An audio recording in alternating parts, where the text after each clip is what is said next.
C'est un départ, c'est un tout premier épisode. Salut tout le monde, bienvenue au balado Automédia, à la revue des actualités hebdomadaires. Dans le fond, c'est un tout nouveau projet, tout nouvel épisode qu'on décide de faire sur une base hebdomadaire avec mes acolytes, Alex Crépeau et Ariane Ducharme. Comment ça va, gang? Ah, très bien, toi? Ça va très très bien, surtout parce que, pour ceux qui ne le savent pas, Alex est un homme de l'ombre, n'est-ce pas?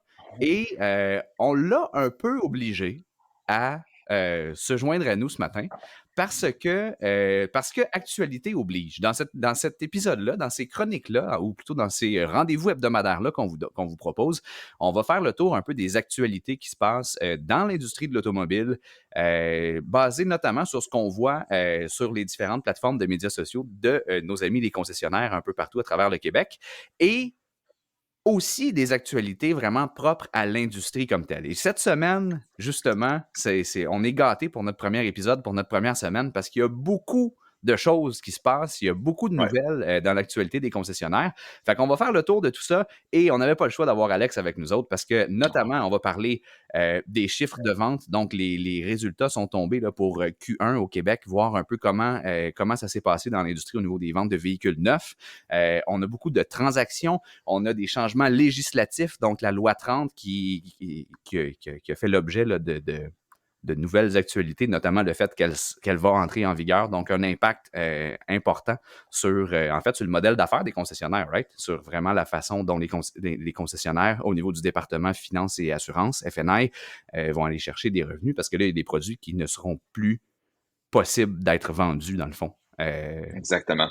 Au niveau des départements FNI, ben, dans le fond, plongeons donc dans le vif du sujet. Je vous propose de commencer directement avec le bout législatif, avec la loi 30. Alex, qu'est-ce qui s'est passé dans la dernière semaine par rapport à cette loi-là? Puis quels sont les impacts là, qu'on sait jusqu'à maintenant au niveau des concessionnaires? Ben écoute, c'est arrivé vendredi. Du moins pour nous, c'est vendredi qu'on a appris la nouvelle. Officiellement, donc, le projet de loi 30 est sur le point d'être adopté. L'article est paru vendredi dans Automédia. C'est Claudine Hébert qui a écrit l'article. Écoute, on n'a pas réussi à rejoindre personne vendredi, ni les principaux joueurs chez les fournisseurs FNI, ni à la CCAQ. Mais chose certaine, le gouvernement semble avoir décidé qu'à partir du 1er juillet 2026, ça va être fini. Donc, les concessionnaires ne pourront plus vendre certains produits d'assurance, dont par exemple une assurance vie ou une assurance invalidité sur vos financements. Et ça, ben, en lisant l'article, on se rend compte justement que c'est à la suite de plusieurs représentations, notamment avec l'AMF. Et une des conclusions qu'ils ont tirées, c'était justement que ces produits-là, similaires, de façon générale et en moyenne, étaient vendus plus cher. Donc, le consommateur payait plus pour le même type de produit lorsqu'il l'achetait en concession que par d'autres moyens, dans le fond. C'est ce que l'article mentionne, effectivement. Ça semble être une des choses qui a poussé la loi à prendre effet. Cela étant dit, je pense que ça ne montre pas le portrait complet. Euh, je pense qu'il y a plusieurs facteurs à considérer et je crois que les meilleures personnes pour nous expliquer justement le pour et le contre de la chose va être ceux là, qui travaillent à tous les jours sur ça. Des gens à qui on va parler dans les prochaines semaines, c'est certain. Ça va être intéressant de suivre ce Mhm. dossier-là de très près puis de voir un peu justement quelles sont Mhm. les réactions de tout le monde et comment tout le monde va s'ajuster aussi parce que veut pas, à partir du moment où la loi s'en vient, il va y avoir des répercussions. Donc, il faut adresser le dossier et voir un peu comment on va changer les façons de faire et comment on va se réajuster justement pour pouvoir rester profitable et continuer de faire de la business, autrement dit. Exactement. OK, donc prochain sujet, les amis, on a les chiffres de vente de véhicules neufs au Québec qui sont sortis pour le premier trimestre de l'année, donc janvier, février, mars 2024.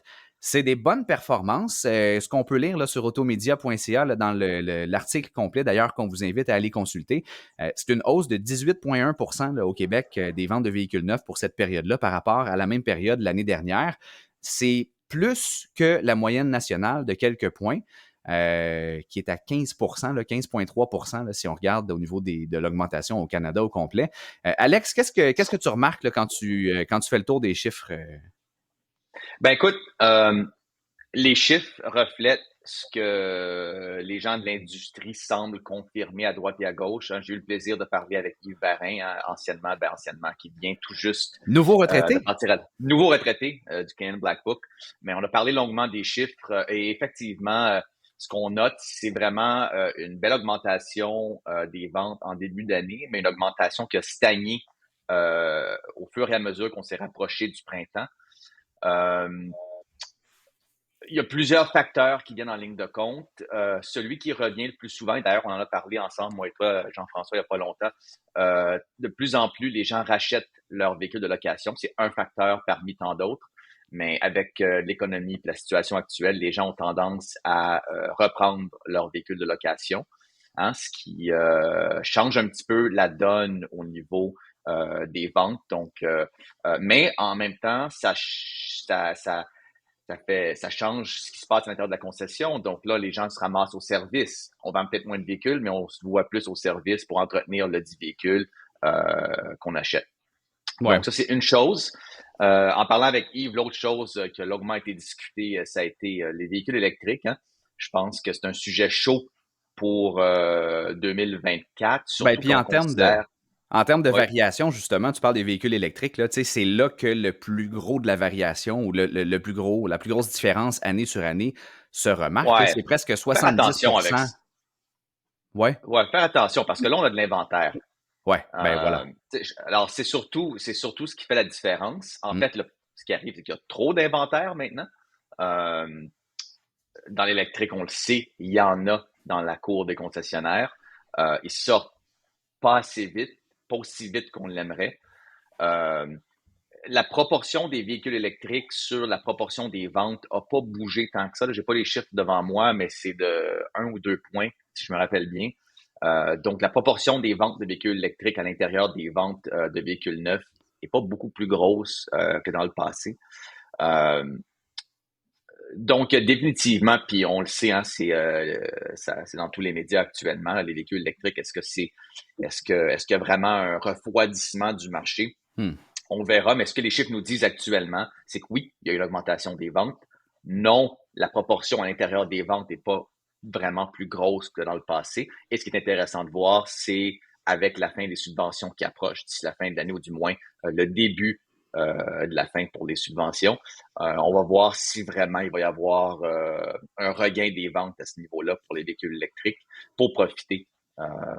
Et justement, quand on regarde les chiffres, c'est à l'intérieur, c'est des véhicules qui ont accès à la subvention, qui démontrent les plus grosses augmentations. Tesla tout le temps en avance sur tout le monde. Model 3, voiture électrique la plus vendue. Model Y, camion électrique le plus vendu. Le Ford Mach-E juste derrière. On le sait, Ford a diminué ses prix considérablement sur le Mach-E, ce qui a sans aucun doute aidé le véhicule. Mais tu vois, on parle de 1846 ventes chez Ford pour le Mach-E. On parle de 2941 chez Tesla. Donc, c'est quand même 1000 de plus. Donc, une avance considérable, toujours pour Tesla. Très intéressant. Fait que dans le fond, si on résume, là, on a vraiment, au niveau des véhicules électriques, le fait que, bon, les véhicules sont enfin de plus en plus disponibles. Donc, tous ces véhicules-là qui ont été commandés il y a 1 an, il y a 2 ans, on a fini par les livrer là, dans bien des cas. Donc, ça a eu un impact sur les chiffres. Et il y a aussi ce petit regain là, qui est dû là, à l'annonce de la fin des subventions. Au Québec. Donc, on va voir justement combien de temps cette vague-là va durer puis quel impact réel elle pourra avoir tout au long de l'année. Et Si, à quelle vitesse ça va s'essouffler aussi, là, oui, oui. Et ce qu'on remarque aussi, hein, c'est que autant le véhicule, parce qu'on parle de véhicules électriques, on parle de véhicules, dans ce cas-ci, de véhicules 100% électriques, euh, mais les hybrides branchables, la demande a vraiment augmenté. Il y a un grand désir de la part des consommateurs. Je pense que c'est le entre-deux idéal pour plusieurs consommateurs. On regarde la Ouais. nouvelle Prius qui fait un tabac. Là, je veux dire, les ventes ont explosé. Mais c'est le cas pour plein de véhicules hybrides et hybrides branchables. Ben, Toyota, en fait, véritablement gagné son pari, hein. Pendant que tout le monde se garochait, entre guillemets, dans le 100% électrique, on est allé d'une approche beaucoup plus calme, beaucoup plus posée sur le hybride, justement. Et en ce moment, ben, ça semble porter des dividendes. Là, on voyait justement que Toyota a battu un record de tous les temps là, au niveau du chiffre de vente mondial en une année, en 2023. Là, fait qu'ils sont bien positionnés. Ouais, ça va pas mal chez eux. Excellent, excellent. Donc, c'est ce qui fait le tour des grosses nouvelles là, de l'industrie de la dernière semaine. C'est quand même pas rien, hein. On part le mois de mai sur les chapeaux de roue. Ouais. Sinon, ben, dans la revue des actualités des concessionnaires de la dernière semaine, il y a pas mal il y a pas mal de stocks, il y a pas mal d'informations qui ont été partagées de part et d'autre. Allons tout de suite du côté des nominations, des célébrations. Donc, petite catégorie félicitations, où est-ce on a retracé beaucoup d'annonces, de nominations, justement, de prix qui ont été remportés aussi. Fait que, Ariane, je te passe la balle. Qu'est-ce qui s'est démarqué au courant de la dernière semaine? Et en premier lieu, du côté de Audi Lauson, ils ont reçu la nomination Top Performers 2023 de la part là, de Audi Finance pour les services financiers et les assurances. Ensuite de ça, on a chez GM Paillé qui a reçu le prix du président General Motors pour 2023. Donc, ça, c'était au niveau là, d'une croissance pour les ventes de véhicules neufs, véhicules d'occasion. Même chose pour les pièces et accessoires. Donc, félicitations à eux. On y va. Donc, il y a aussi du côté de Groupe Park Avenue, il y a des nominations et des célébrations. Jeff? Oui, ben exactement. En fait, chez Park Avenue, on a célébré d'une part les 35 ans de l'association avec BMW et les 20 ans de partenariat avec la marque Mini. Fait que des beaux accomplissements, des beaux milestones de ce côté-là. Et on a aussi des nouvelles nominations, en fait, deux. Il y a Danny Gariepi, qui est nouvellement directeur général chez Park Avenue Toyota. Et on a Sébastien Dufour également qui est entré en poste à la direction générale de Jaguar Land Rover Brossard. Donc, félicitations, messieurs. Donc, chez Toyota Richmond, il y a Vincent Dubérois qui a été reconnu, en fait, là, certifié par l'Université Toyota comme un technicien certifié. Donc, on le félicite. Félicitations, Vincent. Et ben, il y a Hyundai Coansville également là, qui a décroché le titre de concessionnaire signature niveau platine. C'était la première fois de leur histoire, mais ils nous promettent sur leur page Facebook que ce ne sera pas la dernière, donc on pourra suivre ça dans les prochaines années. Il n'y a pas Subaru du groupe Leclerc qui ont eu des belles. Oui, ben en fait, ça, c'était au niveau des nominations et des célébrations comme telles, là, en termes d'annonces manufacturiers et nouvelles personnes en titre. Sinon, dans le reste des actualités, il y a aussi une couple d'autres affaires qui ont retenu l'attention cette semaine, notamment, Alex, très bon point, du côté du groupe Leclerc, là, en fait, qui ont maintenant 3 concessionnaires Subaru. Hein. Ils ont déjà Subaru Rive-Nord et la chute Subaru depuis quelques années. Et il y a Subaru Sainte-Agathe qui vient de s'ajouter là, en partenariat avec le groupe Tremblay. C'est tout ça, le groupe Tremblay, Auto? Je ne veux pas dire n'importe quoi, je crois que oui. Monsieur Tremblay, bonjour. Donc, qui ont fait cette acquisition de Subaru Sainte-Agathe. Et donc, dans le même mois, au mois d'avril, les 3 concessionnaires Subaru du groupe Leclerc se sont illustrés. D'une part, on a battu des records de tous les temps, là, autant du côté de la chute Subaru, avec 70 ventes et Subaru Sainte-Agathe avec 80 ventes. C'était les plus grosses performances de ces 2 concessionnaires-là respectives. Et du côté de Subaru Rive-Nord, c'est quand même pas rien. On a au Québec, ici sur la Rive-Nord, un concessionnaire qui s'illustre constamment parmi le top national. Donc, au niveau de Subaru Rive-Nord, en avril, ils se sont positionnés au sommet des ventes de véhicules neufs au Canada. Fait que c'est quand même une performance là, exceptionnelle. Au total, là, c'est 342 véhicules quand on combine neuf et occasion. En un seul mois, là, ça fait de la livraison ça, en quelques 30 jours, les amis. C'est merveilleux. Dans les autres actualités, je voulais aussi envoyer une petite mention spéciale. On parle de Matane Honda qui s'est présenté au salon Aventure dans la région. Là-bas, il n'y avait pas beaucoup de concessionnaires qui étaient sur place, mais j'ai trouvé ça vraiment trippant. Là, si vous allez voir sur l'article sur automedia.ca, vous allez voir les photos qui ont été prises du booth là, avec un CRV notamment là, en mode un peu off-road avec une tente à l'arrière et tout ça. C'est vraiment un petit setup qui fait rêver, là, justement, quand on parle de partir à l'aventure au volant de sa Honda avec la tente derrière et tout ça. Là, j'ai trouvé ça bien intéressant. Donc, félicitations à Matane Honda d'avoir pris l'initiative. Il y avait juste 2 marques de véhicules. Là. Il y avait Didier Automobile également, là, le concessionnaire Chevrolet du coin, qui était au salon, mais c'était les 2 seuls. Donc, tant mieux pour ces 2-là qui ont pu montrer les capacités aventurières de leur véhicule. Et dernier petit point du côté de chez Rimouski Ford. On niaise pas avec ça, le biscuit sourire dans la région. Chez Rimouski Ford, là, vous pouvez aller voir les photos sur le site. Ils ont mordu à pleines dents dans cette promotion. On a notamment la photo d'un Bronco. Là, en fait, le devant du véhicule se prête parfaitement bien en plus à la forme du biscuit sourire avec les phares bien ronds. Fait qu'on est allé, il a posé 2 yeux puis un gros smile. Et bien évidemment, c'est pour les causes. Là, c'est drôle, là, le petit maquillage du véhicule, mais c'est surtout justement l'argent qui est ramassé pour les différentes causes de la région. Là. Donc, bien joué du côté de Rimouski Ford. C'est un beau partenariat avec une promo comme celle des biscuits sourires de Tim Hortons. Certainement. Certainement. On en profite justement, ça fait le tour un petit peu des actualités là, de ce qu'on a retracé sur les différentes plateformes de médias sociaux de nos amis les concessionnaires du Québec. Si vous avez des nouvelles, s'il y a des choses qui se passent dans votre concessionnaire et que vous souhaitez qu'on en parle dans notre prochain épisode de la revue des actualités hebdomadaires, écrivez-nous, envoyez-nous un message privé sur nos différentes plateformes de médias sociaux ou par courriel tout simplement à l'adresse info@automedia.ca. Donc, c'est info@automedia.ca.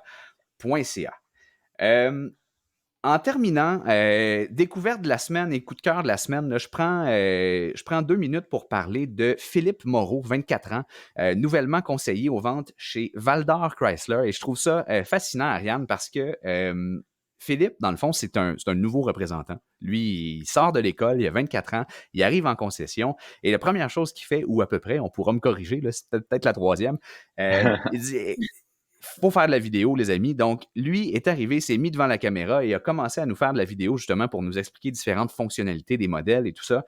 Je trouve que c'est une super belle initiative. Je veux lever mon chapeau, notamment à Valdor Chrysler, d'avoir accepté, hein, parce que quand on arrive comme nouveau conseiller, c'est pas tout le temps évident de dire « Hey guys, faut faire ça ».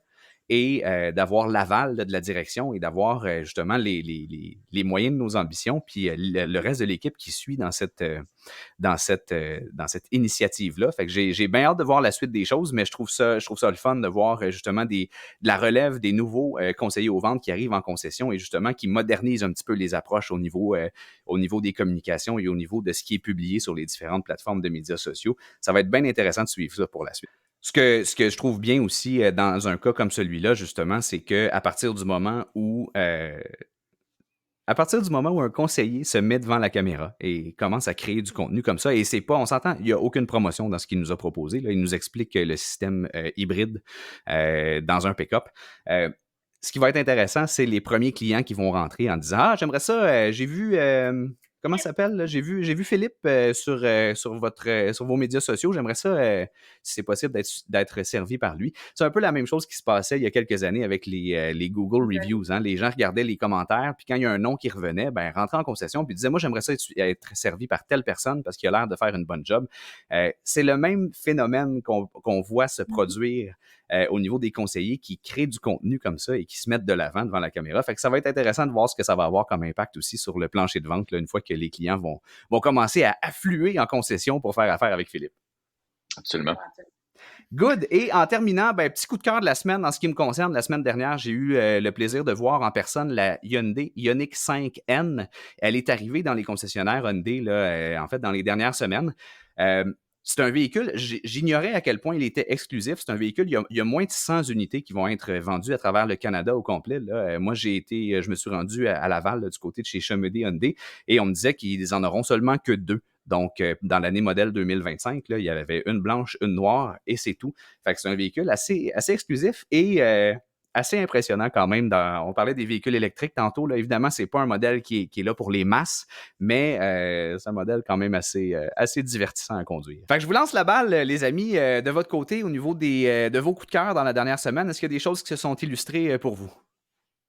Mais de mon côté, j'ai remarqué en fait que le groupe Saillant, pour qui j'ai déjà travaillé dans le passé, a fait l'acquisition de Volo de Québec. Donc, je veux dire toutes mes félicitations à l'équipe de Charles et Alexandre pour cette belle acquisition. Je trouve que ça va être un beau défi là, qu'ils vont bien relever. Et justement, ben, il y en a eu plusieurs des acquisitions. Ça Ouais. continue de bouger de ce côté-là aussi dans la dernière semaine. On vient de parler du groupe Saillant, mais il y a aussi Saint-Hyacinthe, Mitsubishi et Hyundai Longueuil, Alex. Hein? 2 transactions là, qui vont apparaître sur automedia.ca au courant des prochaines heures. Mais donc, oui, ça bouge. Excellent. Ben ça, c'est au niveau des ventes et achats de concessionnaires. Il y a aussi des nouvelles bannières qui continuent de débarquer dans le paysage québécois. Oui. Le groupe Roy a une nouvelle marque dont je n'avais franchement, puis je me rends compte, ça fait plusieurs années que ça existe, là, fait que je suis un peu en retard des nouvelles, mais j'avais jamais entendu parler de ça jusqu'à maintenant. Qu'est-ce que c'est ça, Alex? Vanderhall.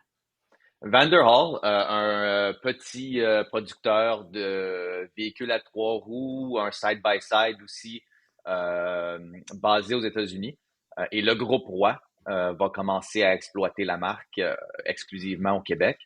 Ce qui est intéressant, c'est que le groupe Roy s'était déjà bâti une réputation au niveau de son expertise avec le T-Rex, le 3 roues, le fameux 3 roues québécois.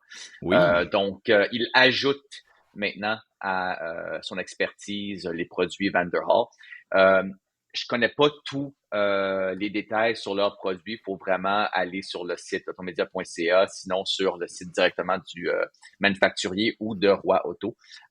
Mais vraiment 3 véhicules, des 3 roues super intéressants. Je sais qu'il y en a à essence, d'autres électriques. On a un lecteur d'ailleurs qui nous posait la question.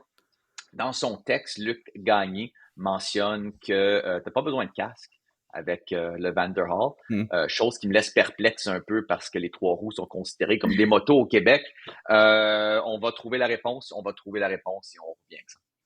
Ben justement, c'est très intéressant parce que ce type de véhicule-là, c'est un peu à cheval entre justement une décapotable et une moto. Là. Il y a comme différents niveaux là. Du Spider BRP qui est plus du côté moto et all the way justement jusqu'au Vanderhall qui est tellement plus une auto qu'une moto justement qu'on n'a pas besoin de casque. Ça va être intéressant de comprendre un peu la dynamique de ce côté-là parce que tu te promènes les cheveux dans le vent, disons-le. Très bien. Donc, c'est ce qui fait le tour des acquisitions qu'on a relevées au courant de la dernière semaine. En terminant, Ariane, est-ce qu'il y a des choses qu'on surveille au niveau de l'actualité des médias sociaux des concessionnaires dans la prochaine semaine? Bien, évidemment, dimanche prochain, c'est la fête des mamans. Donc, on va zioter, en fait, de voir de quelle façon nos amis les concessionnaires vont exploiter ce concept. Peut-être qu'il y en aura des plus originaux que d'autres. On verra. À suivre. On ne manquera pas de jeter un coup d'œil à ça puis de vous rapporter nos exécutions favorites même heure, même poste la semaine prochaine pour une prochaine revue des actualités des concessionnaires du Québec présentée par le balado Automédia et par l'agence Automédia. Donc, Alex, Ariane, merci beaucoup pour votre temps. Passez une très belle semaine. Bonne semaine. Ciao.